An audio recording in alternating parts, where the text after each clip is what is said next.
Experts के according RBI आने वाले दिनों में अपनी रेपो रेट में कमी कर सकता है 0.25% की, क्योंकि 4 से 6 जून के बीच में आरबीआई की मॉनेटरी पॉलिसी कमेटी के साथ बैठक है।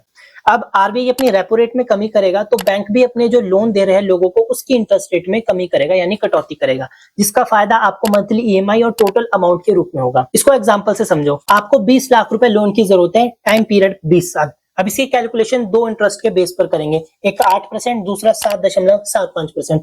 इन दोनों के बीच का डिफरेंस है 0.25%। ये वही डिफरेंस है जो आरबीआई अपनी रेपो रेट में कमी करने के बारे में सोच रहा है। अब 8% के बेस पर मंथली ईएमआई बनेगी 16,729 रुपए और 7.75% इंटरेस्ट के बेस पर मंथली ईएमआई बनेगी 16,419 रुपए। ईएमआई में डिफरेंस आया 310 रुपए। अब यहाँ पर टोटल इंटरेस्ट की बात करें जो 20 साल बाद आपने देना है, तो 8% के बेस पर आप देंगे 20.14 लाख रुपए और दूसरी जो 7.75% है उसके बेस पर आप देंगे 19.40 लाख रुपए।